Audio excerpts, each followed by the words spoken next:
Buenas noches, amigos y amigas.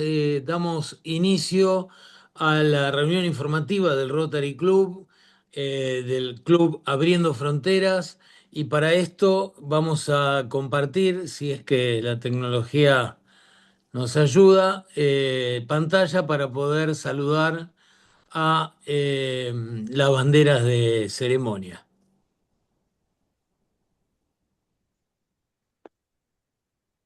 ¿La pueden ver ahí? Sí, Sí, perfecto. ahí está. Bueno, eh, un segundo nada más.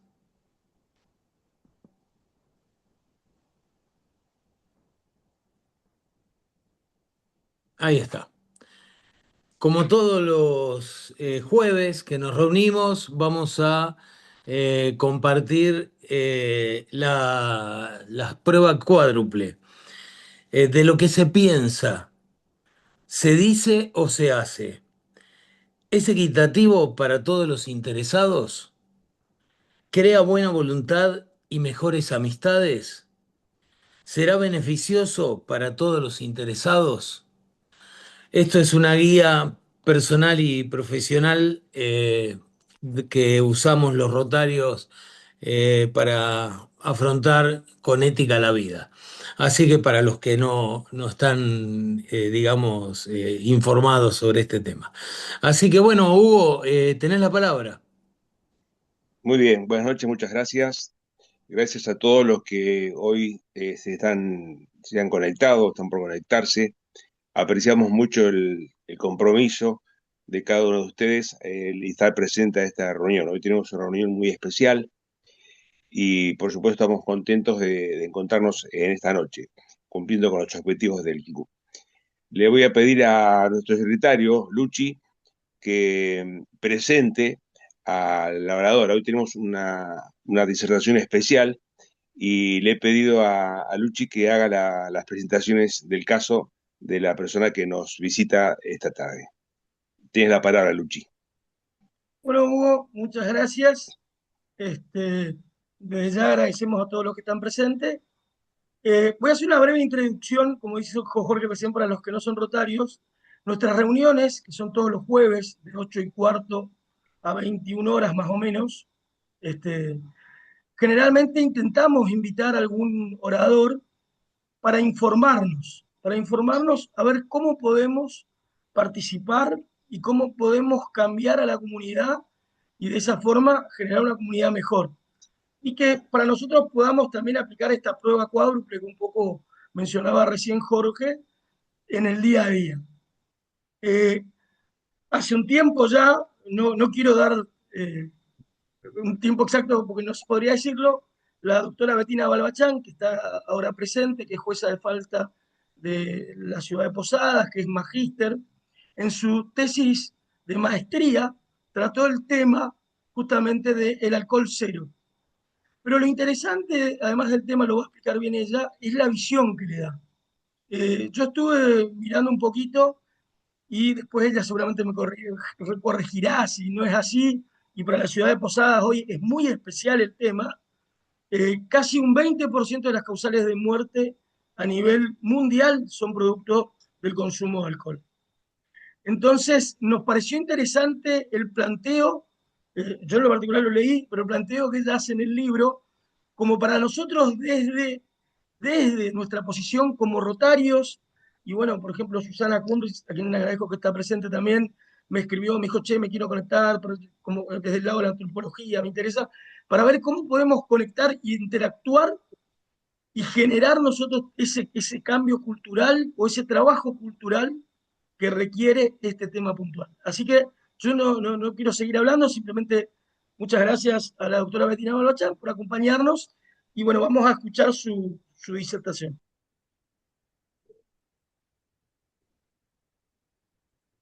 Bueno, muy buenas noches a todos. Muchas gracias a Luis y a todo el Rotary por recibirme hoy en esta reunión.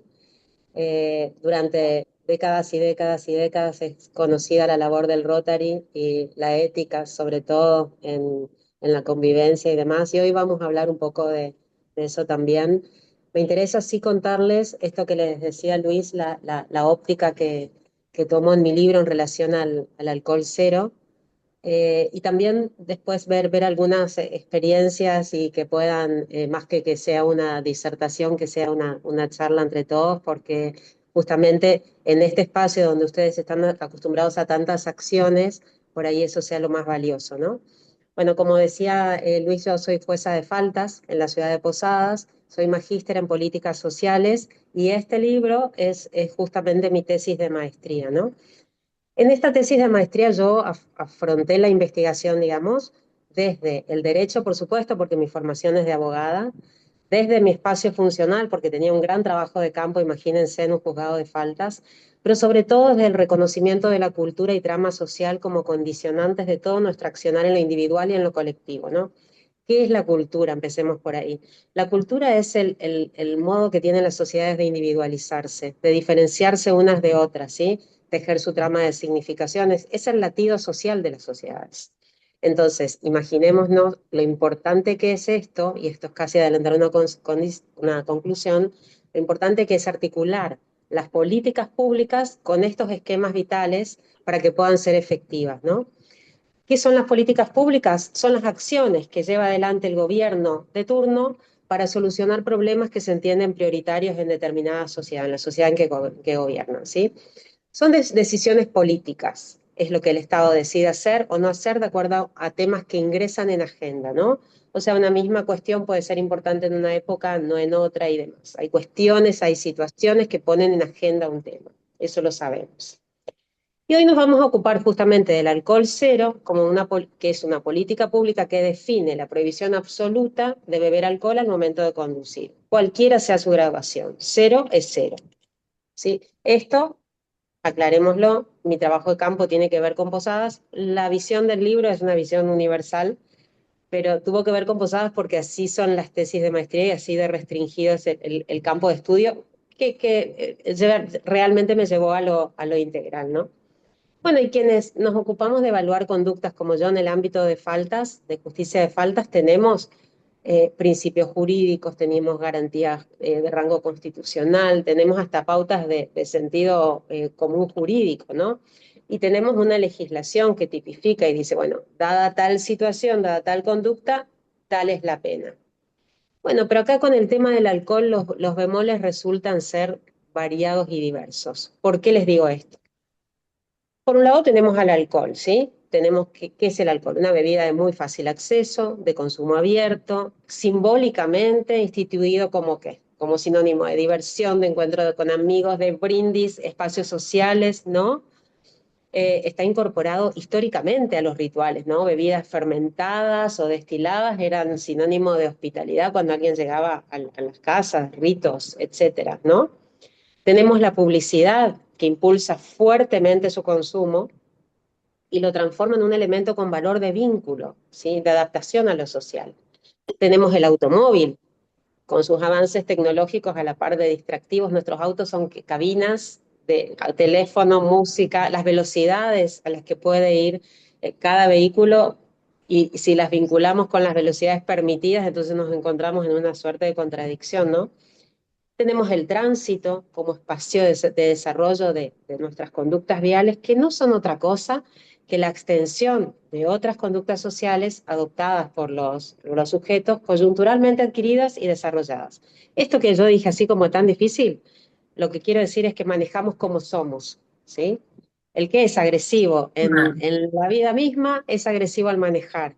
Entonces, fijemos, ¿no? Qué importante que es este espacio de tránsito donde llevamos nuestras conductas aprendidas, ¿no? Y después tenemos una política que aquí en Posadas al menos, y después, bueno, 7 años después a nivel nacional y en algunas provincias, esto tiene que ver con autonomías municipales, ¿no? Cada municipio define. Una política pública que, bajo el norte del punitivismo extremo, que define qué es el punitivismo extremo, que es una escuela doctrinaria que establece que las sanciones, o que entiende que las sanciones más duras van a disuadir a los individuos de cometer las conductas que son socialmente agraviantes, ¿no? Que perjudican al orden social. Bueno, entonces esta política pública decide de repente instaurar la prohibición total del consumo de alcohol. Esto claramente es beneficioso. Sin embargo, la cuestión está en que las políticas públicas no deberían ignorar las relaciones subyacentes que le dan origen al problema que intentan abordar. Porque cuando yo pienso en la política del alcohol cero, como me resulta imposible limitarme al plano normativo, ¿sí? Más allá de la sanción, lo que se está poniendo en juego es un proceso cultural sumamente complejo. Mi intención por eso fue abordar el tema desde una perspectiva que reconozca el peso de los significados sociales, los valores y las prácticas cotidianas que moldean nuestra cultura vial. Una ley por sí sola, y en esto seamos sumamente francos, no cambia comportamientos. Apenas abre una grieta desde la cual es posible interpelar una costumbre profundamente arraigada en nuestra vida social. En este sentido, el alcohol cero no es solo una medida técnica, es un desafío cultural. De ahí el título de este libro, ¿no? La política del alcohol cero desafía prácticas sociales que son profundamente arraigadas. En nuestras sociedades, el consumo de alcohol no es solo una acción, no es una bebida únicamente, ¿sí? Es una forma de socialización, es una práctica que expresa pertenencia y celebra vínculos. Por eso los cambios normativos por sí solos resultan insuficientes. La eficacia real de una política, ¿de qué depende? De su apropiación cultural. Con esto no significa que no deba existir la política y que todos tengamos que estar de acuerdo, sino que tenemos que pensar en una modificación de sentido más que nada, ¿sí? Porque cuando nosotros hablamos de alcohol de estas cuestiones que hacen a nuestra vida privada, pareciera que toda intromisión, ¿sí?, fuera una violación al derecho de la intimidad. Sin embargo, entendiéndolo a lo individual, que es este consumo de alcohol, trasladado al plano colectivo, que es el tránsito, ya la cuestión es distinta. En este caso nos obliga a preguntarnos qué lugar ocupa el alcohol en nuestras prácticas cotidianas, cómo lo asociamos al ocio, a la alegría y al encuentro, y al mismo tiempo cómo todas esas asociaciones moldean nuestra percepción del riesgo, ¿no? ¿Qué es la percepción del riesgo? Es entender una situación como peligrosa, como riesgosa y obrar en consecuencia. Eso se ve nublado absolutamente con el consumo de alcohol. Cada sociedad define cuáles son los comportamientos que son aceptados y cuáles son los comportamientos que son rechazados, y en base a eso se establece legislación, lo que llamamos el control social, ¿no? Lo cierto es que la definición de qué cuestiones van a ser consideradas importantes o imprescindibles en determinada coyuntura, ¿quién la hace? El Estado, estableciendo una agenda justamente de políticas públicas que va a estar directamente relacionada con estas consideraciones prioritarias de la sociedad en la que gobierna. Determinar cuál es un problema público, como decíamos hace un momento, es una dimensión histórica, en virtud de la cual una condición objetiva puede serlo en determinado momento histórico y no en otro, ¿sí? Entonces, focalizar el problema solo al momento de la conducción es una manera de definir y encuadrar esta cuestión sin encarar las diferentes aristas y sin mencionar todos los actores e instituciones que se encuentran atravesados y que atraviesan el problema de campo, ¿no? Es una decisión política que define dejar en los laterales muchas cuestiones: la publicidad en las rutas, el estado de las rutas, la industria automotriz, las condiciones de seguridad de los vehículos que son accesibles solo a un sector, porque ustedes saben que hay vehículos que tienen un sensor, que en el caso cuando uno entra al habitáculo y está con alcohol, ha consumido alcohol y se siente el aroma, el vehículo no se enciende. ¿Cuántos podemos acceder a ese vehículo? ¿No? eh, Pocos. Hay otros que detectan el cansancio incluso. Entonces, todas estas cuestiones son importantes también a la hora de tratar las políticas viales y la siniestralidad vial, ¿sí? Porque, ¿qué pasa? Las explicaciones con causa única, ¿qué hacen? Transforman al alcohol en una meta de la acción social y en un factor excluyente cuando es parte de un complejo espectro de causas. Si la visión de causales no es integral, tampoco lo van a hacer las políticas públicas destinadas a prevenir la siniestralidad vial. Y esta percepción homogénea que tenemos todos instalada en relación a los peligros de la ingesta de alcohol y el uso de automóvil, que es muy real, es a la vez en sí misma una forma de control social, porque elimina toda discrepancia, ¿sí?, al establecer que cualquier otra solución alternativa resulta impensable. Eso hace que se construya un problema público de manera inequívoca y por ende la necesidad imperiosa de establecer una política estatal destinada a sancionarlo. Vos te vas a acordar, Luis, el momento en que se sancionó el alcohol cero en Posadas, ¿qué es lo que había sucedido? Una seguidilla de accidentes trágicos, encabezado el primero muy conocido de Teresita Berenicia, una artista muy conocida aquí en la ciudad de Posadas, todos debidos al tema del alcohol al volante. Esto hizo que nos reunamos todos, yo soy jueza desde el año 2015, nos reunamos todos ahí en el Auditorio Tierra Sin Mal, en la Costanera, vinieron especialistas, médicos, abogados, etcétera, y a la semana siguiente estaba saliendo la ordenanza, ¿sí? La cual está muy bien, pero hay cuestiones, ¿sí? Acá hubo, ¿qué pasó? Diversos focos de presión de medios, grupos de familiares de víctimas, todo esto puso en agenda un tema que era necesario, que a la vez es dispar, porque si pensamos en la provincia de Misiones, por dar el ejemplo de donde vivo, ¿sí? Tenemos 6 municipios nada más con alcohol cero, y son 79, ¿sí? Nos faltan nada más que 73, ¿sí?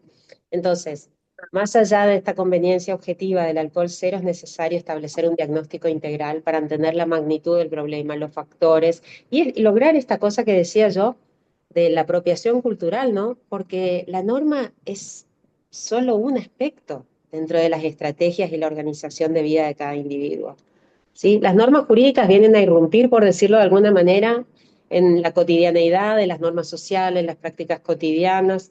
Entonces queda visibilizada la desobediencia como fenómeno técnico jurídico nada más, y nos encontramos frente a una sociedad que estableció una suerte de anticuerpos para un cambio que considera abrupto, ¿no?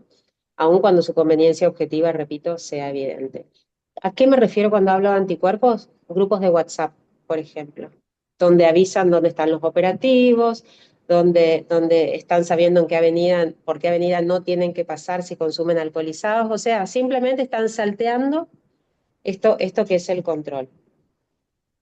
Entonces, en un programa hace poco de radio me preguntaban, pero doctora, ¿no le parece que hay pocos controles? ¿Qué está pasando? Porque muchos siniestros relacionados con el alcohol. Y digo, a ver, no tiremos el tema en el Estado y en el control del Estado. Esto empieza mucho antes, esto empieza en nuestras casas, ¿sí? Eh, si ponemos más controles, ¿qué va a pasar? El grupo de WhatsApp va a interactuar de manera más continua y dando información más abundante. ¿Cómo lo solucionamos, no? Porque hay una cuestión que es muy real, ¿no? El individuo se encuentra frente a la contradicción provocada por todos los medios tecnológicos que tiene a su alcance. La publicidad que coloca en posición privilegiada al más transgresor, porque quién es el que tiene el mejor auto y que está mejor acompañado, etcétera, el que está conduciendo con una cerveza en la mano, ¿sí? Esto nos muestra la publicidad. Y las normas viales que, por otro lado, señalan que todas las expectativas de la sociedad se van a ver frustradas si nosotros no entendemos todos estos mensajes contradictorios. Entonces, ¿qué pasa? La mirada del otro opera también como control social en relación a otros infractores, ¿sí? Miramos distinto al que condujo alcoholizado. Y estamos hablando de una práctica que lamentablemente se condena en lo público, pero que se sostiene en lo privado. Entonces, la norma pone de relieve, además, la peligrosidad fáctica del conductor alcoholizado por sobre un montón de otros conductores que también incurren en conductas peligrosas. Y no digo que esté más justificado uno que otros, pero todo es importante. Y se sitúa siempre la conducción bajo los efectos del alcohol, casi más en el terreno casi penal que en el terreno contravencional, ¿sí? Porque suspensiones, privación del derecho a circular, todo esto está bien a la par. No pareciera ser la solución centrar la totalidad de las políticas viales en las habilidades y responsabilidades del conductor. ¿Por qué? Porque quedamos, y lo estoy diciendo, fíjense que lo estoy diciendo desde una mirada en la que veo absolutamente qué es lo que sucede cada día en mi espacio funcional, ¿no? Si nosotros centramos todas las definiciones políticas en materia de seguridad vial, en las competencias de los eventuales infractores o de los sujetos, ¿qué es lo que sucede? Las soluciones que se provean van a ser válidas para cada caso individual. Vamos a estar operando sobre las consecuencias, vamos a ir detrás, ¿no? Sí. Vamos a ir detrás, o sea, mensaje, perdón.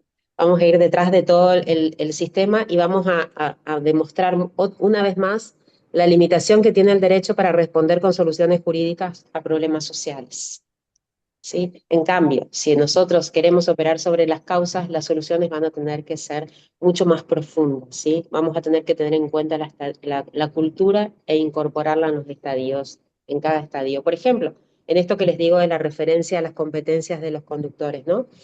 Desde el momento de sacar la licencia de conducir, la base de toda la base está puesta en qué? En que rindamos un examen teórico, un examen práctico y que sostengamos a lo largo de toda nuestra vida de manejo, digamos, estas condiciones iniciales. Si nos ponemos anteojos ya la tenemos que cambiar, etcétera. Las velocidades máximas y mínimas de las autopistas y las sanciones de las autopistas, rutas, de las calles, de las avenidas, y las sanciones consecuentes están basadas ¿en qué? En el conductor imprudente, ¿no? Sin embargo, los vehículos pueden ir, hay una contradicción también, los vehículos pueden ir como a 300 kilómetros por hora algunos y no hay ninguna autopista que lo permita. Entonces, ¿qué hacemos con la industria automotriz? ¿Dejamos que todo esto avance? Claramente sí es una industria muy poderosa, es lo que está sucediendo. Entonces, hay una cuestión que yo me pregunté allá cuando inicié la investigación, ¿no? Y es, ¿por qué, como buena abogada, ¿no? Luis, vos me vas a entender también, y si hay más abogados por aquí, ¿por qué desobedecemos las normas? ¿Por qué desobedecemos las normas si son notoriamente beneficiosas? Y la respuesta como inicial que puedo dar es porque no las sentimos propias, porque percibimos la legalidad formal como una barrera a derrotar y no como un mandato a obedecer. Entonces, cuando estas normas que irrumpen, que hablábamos hace un ratito, en nuestras prácticas cotidianas, no se condicen con las dinámicas y pulso social, se profundiza la brecha que existe entre este mundo práctico y entre este mundo que parece ser una imposición. Hay un conflicto de sentidos entre nuestra vida individual y nuestra vida colectiva. Entonces, la segunda pregunta obligada es, ¿cuándo sentimos algo como propio? Cuando lo naturalizamos, porque lo entendemos conveniente, cuando lo incorporamos a nuestro mundo, a nuestra manera de mirar la vida, y sobre todo cuando entendemos que lo que hacemos importa y marca una diferencia. Eh, cuando yo empecé todo el tema de la tesis y demás, tenía un profesor de taller de tesis que no lograba, como buena abogada, no lograba hacerme entender esta cuestión de que no existe solo la norma para nosotros y del mundo práctico, etcétera. Entonces un compañero del curso, antropólogo él, me trajo un artículo que fue para mí absolutamente la luz. Es un artículo de Charles Taylor que se llama Hacer carne la regla.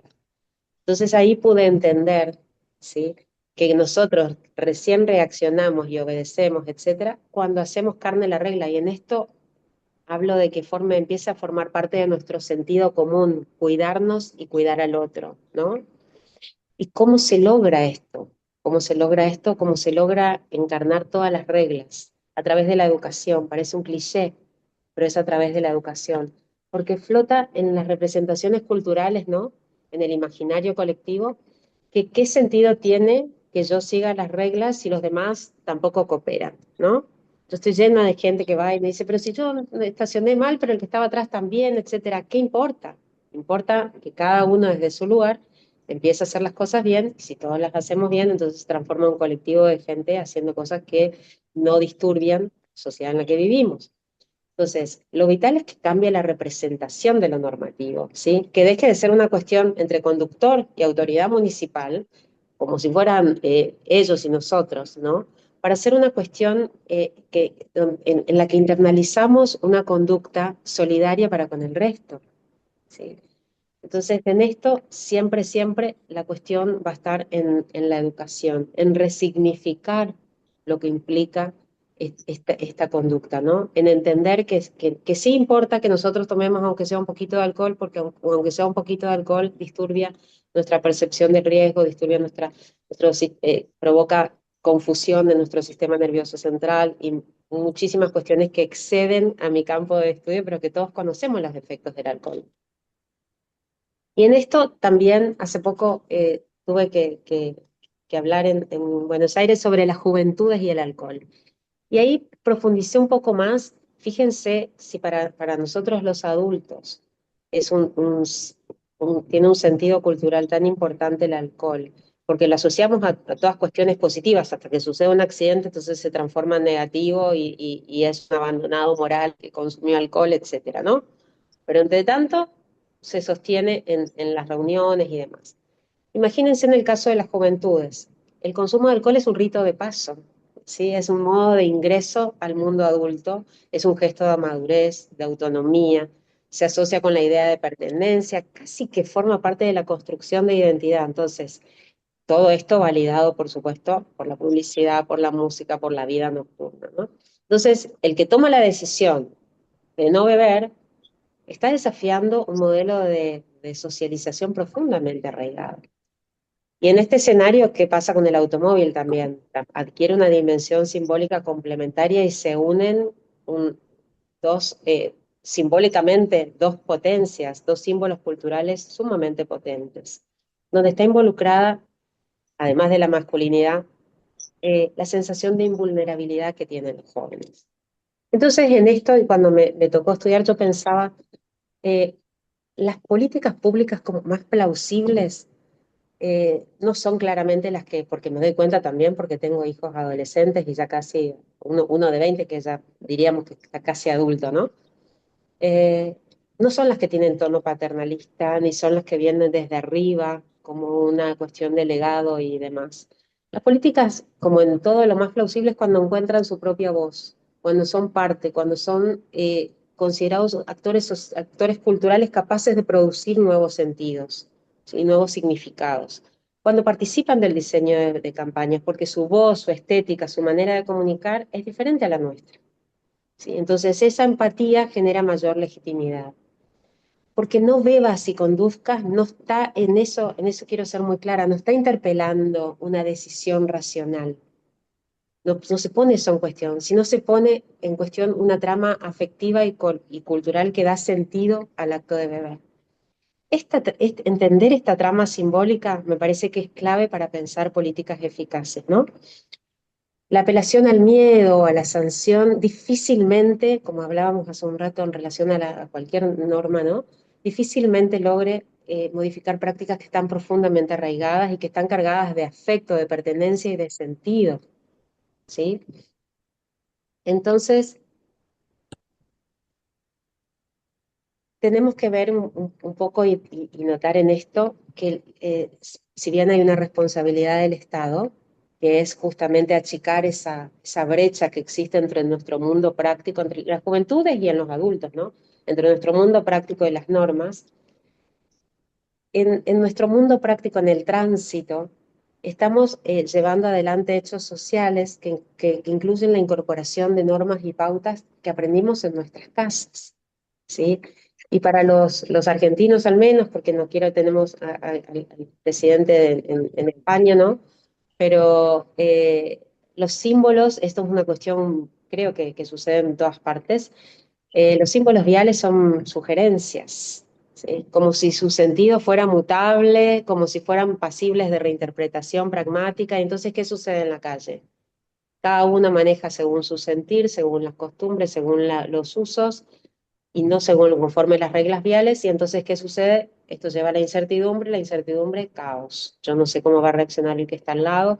Y si pensamos que además viajamos plagados de emociones, ¿sí? Entonces es un combo en donde nadie querría ni siquiera salir a la calle, ¿sí? Porque hasta ir muy feliz es peligroso. Hay que estar atentos, ¿sí? Hay que ir muy feliz es peligroso, ir muy triste es ir más lento. Cualquier cuestión puede provocar un accidente. Entonces tenemos que llevar esto, entender al tránsito como un campo ético y llevar nuestras conductas más solidarias a ese campo también. Y en este camino de estudio, qué decirles, acá está Álvaro también, que lo saludaba Luis, que trabaja en el juzgado conmigo. En este camino de estudio fueron muy ilustrativas situaciones planteadas en los descargos, ¿no? Hay una que a mí me gusta mucho contar, perdón para el público que no se renovó, que es Álvaro, eh, y es la de un señor que cuando le tomó el descargo por una alcoholemia, me dice que el percance que él tuvo fue haberse encontrado con el control. O sea, él no tenía ninguna conciencia ni hacía ninguna asociación con el consumo propio del alcohol. El problema era que él el control. Y este es mortal porque en este hay una institucionalización de los grupos de WhatsApp. Porque un señor se quejó, se sintió traicionado por el Estado porque colocó un puesto de control de operativo en donde el grupo de WhatsApp no le había avisado. Entonces ahí él se sintió traicionado y dijo, como si el control tenía que estar por avenida tal y sin embargo estuvo por avenida tal. Claro, bueno. Fíjense el grado de responsabilidad que se coloca en el Estado en lugar de pensar en esto que comienza en nuestras casas, ¿no? Imaginemos en esto que hablábamos de las juventudes, nuestros hijos, que en todas las cosas lo primero que hacen es mirarnos, ¿sí? Es el ejemplo. Con todo esto vamos enseñando con el ejemplo, porque nos es menos divertido si conducimos, y esto también yo lo veo, veo como un cambio sumamente positivo. Ya no se ve como un tonto, como un aburrido al que no toma alcohol al conducir. ¿Sí? Ya no es políticamente incorrecto de alguna manera, ¿no? Entonces esto va, ojalá que crezca y se genere, porque los más duros de modificar son los adultos, ¿sí? No son los jóvenes, porque por ahí ponemos mucho el acento en los jóvenes que alocados, invulnerables, inmortales, etcétera, pero son los adultos a los que más les cuesta. Porque entre los chicos yo veo, designan un conductor y se terminó, y el que llevó el auto de la mamá no toma y listo. Porque no sé, es menos divertido y no es necesario el alcohol para demás. Pero todo esto estamos hablando de asociaciones que vienen de siglos, la asociación con la diversión y con el brindis, etcétera.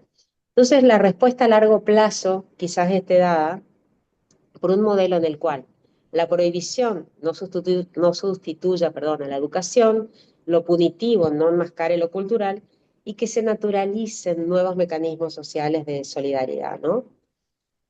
El tránsito nos revela cómo convivimos y el alcohol cero nos recuerda que la convivencia exige límites. Y esos límites no son un obstáculo a la libertad, sino son una condición de ejercicio de nuestras libertades. Entonces, la transformación cultural, ¿cuándo comienza? Cuando entendemos que conducir bajo los efectos del alcohol no es un acto privado, sino una acción con consecuencias colectivas. Y al final, bueno, de esta reflexión creo que a todos nos va a quedar la idea un poco de que el cambio cultural siempre es como un proceso inacabado, ¿no? Las políticas avanzan sobre un terreno movedizo de costumbres, de hábitos, de emociones. El alcohol sigue ocupando y va a seguir ocupando seguramente un lugar central o muy importante en nuestra idea de celebración, y eso no va a cambiar de la noche a la mañana. Pero tal vez el desafío real no sea erradicar el alcohol, porque eso pensar desde ahí es una cuestión como irreal, nos deja en un terreno ficticio, pero sí resignificarlo, ¿sí? Pensar en la convivencia como un acto de responsabilidad implica reconocer que la libertad no es hacer lo que queremos, sino cuidar lo que compartimos. El tránsito, entonces, como les decía hace un rato, deja de ser un simple espacio de desplazamiento para transformarse en un espacio ético, un territorio donde cada gesto tiene sentido. Y en este sentido, el Alcohol Cero no es una meta, sino es una conversación que recién empieza. Es este un poco el debate que pongo en mi libro, que pongo sobre la mesa, ¿no? Visibilizar todos estos factores que están en danza para establecer estrategias que sean reales a la hora de abordar el problema, ¿sí? Estrategias eficaces, por sobre todo. Así que es este el aporte que les hago esta noche como parte de mi compromiso con la sociedad. Estoy muy contenta de que me hayan invitado aquí, y porque siento mucho compromiso, no solo por la función que cumplo, sino como función social, y aparte por este despliegue que se ha generado a partir del libro, que me hace a veces ir notando más y más facetas, ¿sí? De las cuestiones y más la carrera, por supuesto, en políticas sociales, que hace que uno vea las cosas con la trama, un poquito más la trama y no lo que está visible en las cuestiones que causan problema a nuestras sociedades. Así que Bueno, muchísimas doctora, gracias. no, gracias a usted. Hugo, ¿podemos abrir un espacio para las preguntas? Sí, por supuesto. Bueno, ¿puede ser, Betina, que estés dispuesta a Sí, por contestar? supuesto. ¿Sí? Bueno, no sé si alguno tiene alguna pregunta para compartir. No, más que una pregunta, me gustaría compartir alguna reflexión con la doctora. ¿Quién está hablando? Perdón. Ricardo González Sur, ¿no me ven ahí? Ah, no, No, no, no y se te como oiga. dice iPhone, pero está bien, Ricardo, encantado. Sí, te escuchamos. Bueno, doctora, yo soy abogado también, mi especialidad es civil y comercial, y realmente no acuerdo con su posición. Creo que hay algunos errores conceptuales. El primero, una cosa es consumir alcohol, digamos, una o dos o tres cervezas en una cena, y otra cosa es conducir alcoholizado. Son dos cosas totalmente distintas. Y el otro punto central que usted habla de que se violan las normas por el motivo que usted dio, yo creo que en su mayoría hay muchas normas que se violan por falta de razonabilidad. Recientemente estuve estudiando sobre el tema de las fotomultas y, por ejemplo, eh, acabamos de descubrir que son antirreglamentarias, que son manifiestamente inconstitucionales todas las fotomultas. Se pidió recientemente o hace un tiempo un juez federal de Paraná y declaró la nulidad de la ordenanza de precisamente de Misiones, donde disponía el tema de la fotomulta. ¿Por qué? Porque tienen un fin eminentemente recaudatorio y no cumple con la función del artículo 70 de la ley de tránsito 24.499, etcétera. ¿Qué le quiero decir? El tema del alcohol cero creo que está mal encarado. Y le digo por qué. Una cosa es tener un mínimo de alcohol, como era en la normativa anterior, de un 0,50, que no altera las condiciones de maniobrabilidad de los vehículos, y otra cosa con 2 gramos que uno no puede caminar. Son dos cosas distintas. Pero si vamos a la mayoría de los accidentes de tránsito, yo le aseguro que la mayoría de los accidentes se ocurren porque está conduciendo gente que no está habilitada para conducir. La cantidad de personas mayores y no tan mayores que no tienen la más mínima idea de las normas de tránsito son las que producen todos estos accidentes. Entonces yo creo que esto de alcohol cero tiene que ser revisto, tiene que ser revisado como la máxima de velocidad de 110 kilómetros por hora. Esa máxima era correcta en los años 80 con vehículos que no tenían sistemas de ABS, etcétera, etcétera. Hoy cualquier auto alta gama o de una prestación mediana tienen control de tracción, tienen sistema ABS. ¿Qué le quiero significar? Que las normas tienen que ser razonables. Y esto de alcohol cero no es razonable. Y le explico por qué no es razonable. Porque una cosa que me diga que una persona consuma con hasta un 0,50 como era antes, que no altera, científicamente no altera las condiciones de maniobrabilidad ni de conducción del vehículo, porque uno no conduce alcoholizado, ni borracho, ni mucho menos. Y otra cosa, conducir, ya le digo, con 2 o 3 gramos de alcohol o no sé cuánto. Esa es mi posición. Entonces, sintetizando, las normas para ser eficaces tienen que ser razonables. Esa es mi posición, así pienso. Gracias, muy amable. Bueno, Doctora. en principio, yo no soy la creadora del alcohol cero, yo simplemente me refiero al alcohol cero. Segundo, por lo que nos decía el señor, es abogado, el doctor es abogado, al igual que yo, entonces me parece como sumamente arriesgado nosotros decir que el 0,5 no provoca absolutamente nada, porque eso va a depender de cada organismo. Pero si el Estado, en ejercicio de su autonomía municipal en este caso, define el alcohol cero como política pública, entonces simplemente la cuestión es acatarlo. ¿Sí? Y en No, este caso yo justamente lo que hago es, más allá de la razón, yo no juzgo la razonabilidad o no de la norma, ni estoy diciendo que sea la óptima, simplemente yo hice un estudio en relación al tema y justamente que se condice con esto que dice el doctor, justamente tiene que ver con las limitaciones que tiene el derecho para responder con suficiencia a las cuestiones sociales cuando no se aborda la trama cultural que se da en la profundidad, ¿no? Entonces, lo de las fotomultas y demás, eso es como un otro tema, ¿no?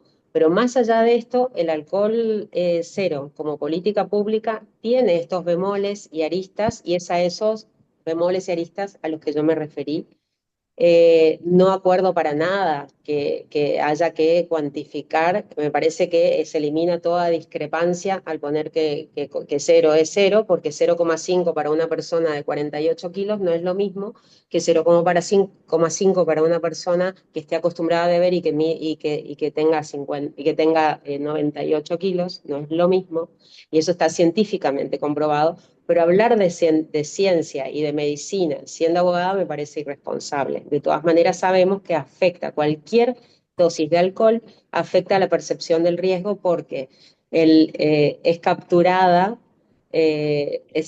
la parte racional que tenemos en el cerebro, ¿no? ¿Sí? Entonces, es todo lo que tengo para decir. De todas maneras, son opiniones, ¿no? Yo hago una Ah, opinión y un estudio sobre el alcohol cero, que es la política pública que rige en la ciudad de Posadas. Bueno, muchas gracias, Betina. ¿Alguna otra pregunta? Buenas noches. Hola, hola. Sí, Buenas noches. Un segundito. Susana. Sí, en primer lugar, bueno, agradezco la posibilidad de participar, de escuchar esta charla. Vengo siguiendo las entrevistas que le hicieron a la doctora Betina, y muy interesada en la temática. Realmente creo que va por ahí. Siento que va por ahí. Yo soy estudiante avanzada de antropología, todavía no soy antropóloga, pero me interesó mucho el tema, especialmente porque creo que es muy razonable, va por ahí, porque la cultura es lo que nos define, ni siquiera nos damos cuenta de la manera en que nos está atravesando, ¿sí? En todo nuestro accionar. Por ejemplo, yo había leído un artículo de un antropólogo, Hernán Palermo, sobre los petroleros, trabajadores del petróleo, que se llamaba Machos que se la bancan.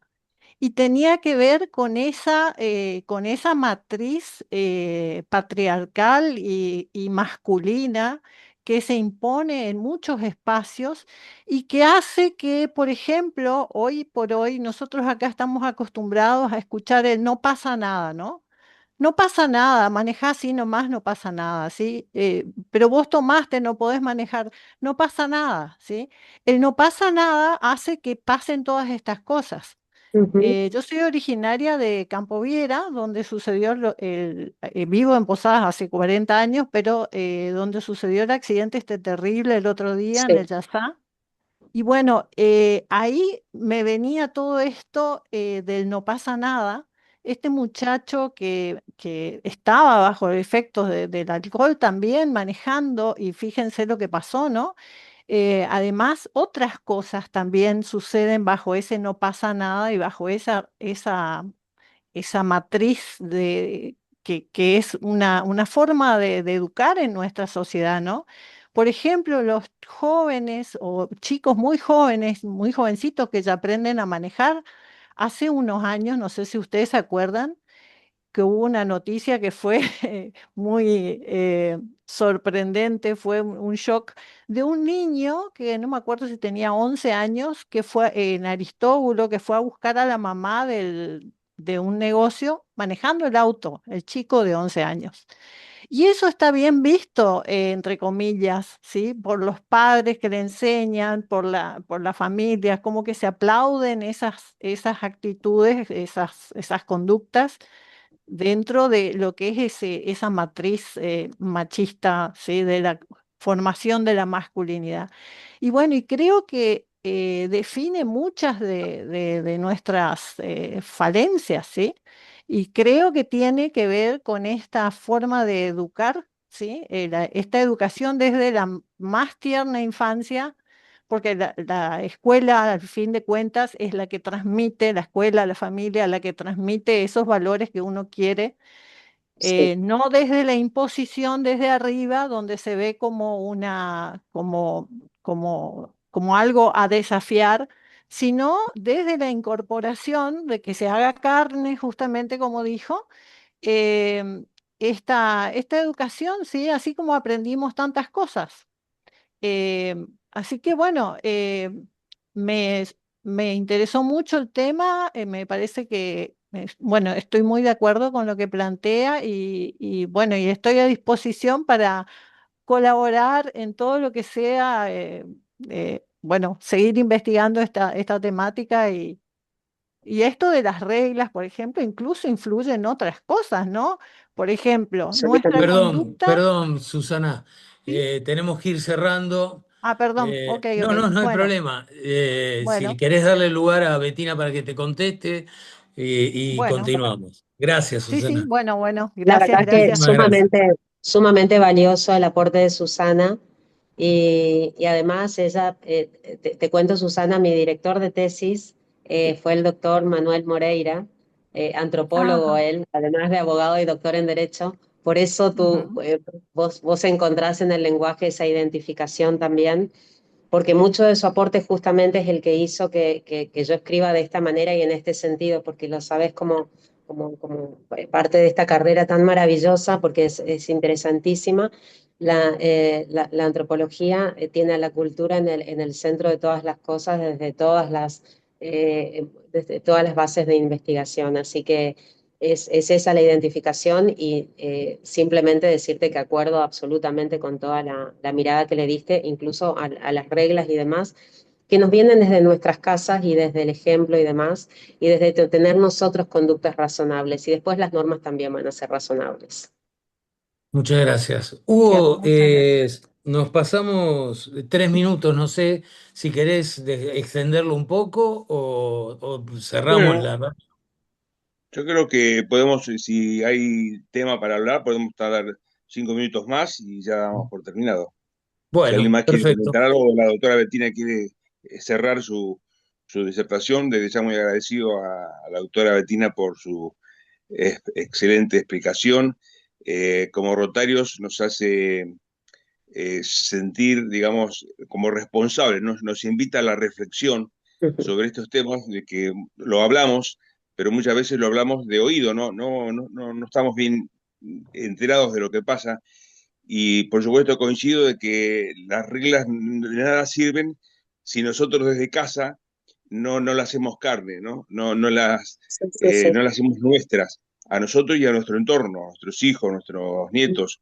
Si no, de nada sirve que haya un papel escrito que diga prohibido, si nosotros no sentimos que esa prohibición realmente tiene lógica.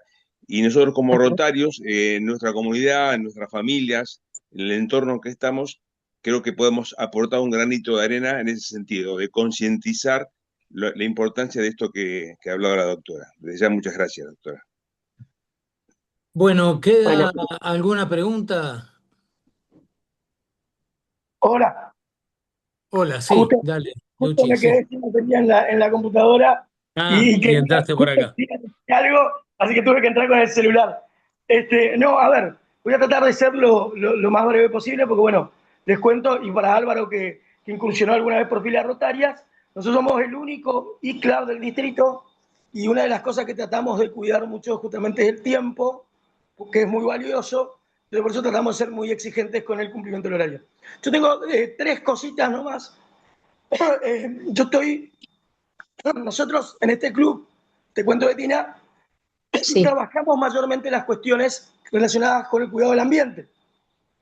Pero como en lo personal yo creo en el concepto de ambiente amplio, creo que estas absolutamente. cuestiones que tienen que ver con lo cultural, con el cuidado, como bien lo dijiste vos, con el cuidado particular, porque el tema del alcohol cero tiene que ver también con el cuidado particular del que esté conduciendo, y también con el cuidado colectivo. Vos en un momento, vos misma usaste ese término, ¿no? Dijiste cuidar lo que compartimos, una acción con consecuencia colectiva. Me parece que es interesante para que desde el club empecemos a plantearnos, a ver acciones para combatir contra esto. Yo también médicamente no me meto, pero efectivamente, además la consecuencia de algún grado de alcohol puede tener hasta consecuencias jurídicas con las compañías de seguro, porque suelen no hacerse cargo Sí, de los sí, seguros. Eh, pero más allá de eso, lo que sí quise rescatar, yo estoy todavía tratando de hacer mi maestría en política, el hecho de gestión ambiental, y yo quiero trabajar justamente el tema del principio de no regresión. O sea, es decir, que todo lo que vimos que funciona, no volvamos para atrás. Y yo Ujú. pensaba, respecto al trabajo que hiciste vos, Betina, que vos diste conceptos muy claros y parecidos. Entonces, por ejemplo, vos hablabas de que era una acción del gobierno de turno. Y yo, trabajando en el principio de no regresión, me vino un concepto, que me parece que esto es aplicable, que es el de política de gobierno. La política de gobierno es aquella que el gobierno dice, che, esto no, puede, no importa si viene Juan, Pedro, lo que sea, sigamos con esta línea.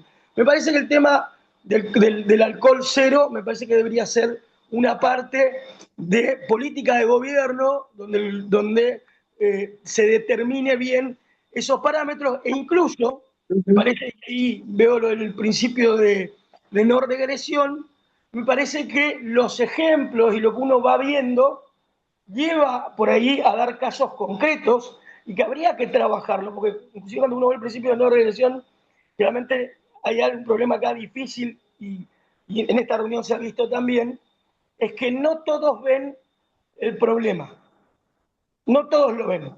Y de hecho, yo voy a contar una anécdota. Bueno, Betina, les cuento además que somos vecinos, con lo cual ella sabe que yo hace poco andar en auto y desde que me subí por primera vez al auto, bueno, los del club también lo saben, obviamente no tomo alcohol. Entonces, y era siempre tomar un vino, acompañar con alcohol a mis amigos. Y es muy gracioso porque para justificarme muchas veces tengo que hacer un chiste que es, si sobrio no manejo bien, ¿cómo querés que maneje alcoholizado? Y entonces y me doy cuenta y digo, pero la lógica sería que todos me digan, sí, no, no, yo tampoco tomo porque estoy manejando. O sea, y ahí uno ve dónde está el tema cultural del problema. Después, otra cosa, para los abogados presentes también, los que no son lo van a entender. Una de nuestras herramientas al momento de ejercer, ahí lo veo a Diego Pasandín, también que fue socio fundador del club, que está en Buenos Aires, una de las herramientas que nosotros siempre usamos es la falta de precisión. Esa es una forma de ejercer de los abogados. Y yo creo que el alcohol cero es preciso. Si yo después pongo el Exacto. 5, el 10, el 15, el 20, y además yo no tengo el aparatito para medir, che, llegué al 5, acá paro. Por eso me parece que desde ahí, opinión personal, el alcohol cero es viable. Y después, por último, tengo una mala noticia para Ricardo. Ese fallo de inconstitucionalidad de la fotomulta, yo soy abogado de la provincia de Misiones, de la Procuración Fiscal, no existe. Ese fue un fallo de primera instancia, nosotros lo tumbamos y el actor tuvo que pagar la multa cuando quiera te mando agresivo. Esa inconstitucionalidad, no, no hay ninguna norma que haya declarado la inconstitucionalidad de la fotomulta. Pero bueno, no es el tema. Eso no es. Bueno, Betina, Bueno, ¿querés decir algo respecto de lo que dijo Luchi? Palabras finales. eh, no, Ah, totalmente de bien. acuerdo con los ejemplos y demás, sí, con Luis, mi vecino. Claro, porque es como, yo pensaba cuando él hablaba y decía, claro, él está justificando que no es un aburrido, básicamente, ¿no? Entonces, estamos en esto, está tan arraigado en nosotros que es cuestión de que si algo de esto los deja pensando, yo siento profunda satisfacción. Y es esto también, que yo no lo había dicho antes, que el tema de eliminar toda duda, porque no sabemos cuándo es cero. ¿Cómo se sabía antes? Desconozco cómo se sabía hasta dónde era 0,5, no lo sé. Así que bueno, esto. Muchísimas gracias por hacerme parte de esta reunión y los felicito por la tarea que realizan diariamente y durante años y décadas. Sí. Bueno, muchísimas Muchas gracias. gracias. Buenas noches. Muchas gracias. Bueno, Hugo, te toca cerrar la reunión. Pues bueno, gracias a todos los que han tenido la oportunidad de conectarse esta noche. Gracias por vuestro apoyo. Gracias a la doctora Bettina también por su excelente disertación. Como hemos aprendido muchas cosas, nos ha invitado a la reflexión y eso es lo que trata de nuestro club, de comentar, de hacer cosas que tengan que ver con nuestro prójimo, cómo ayudar a la comunidad. Así que gracias a todos por vuestra presencia y recuerden a estar atentos a las invitaciones que oportunamente hagamos de jueves, de vez en cuando, algunos jueves, vamos a tener también algún tipo de charla interesante que también puede ser útil. Gracias a nuestros compañeros y ya le dejo la parte final a nuestro macero para que terminara oficialmente nuestra reunión. Bueno, muchas gracias. Voy a compartir pantalla para saludar a las banderas de ceremonia sin aplausos. Ahí vamos.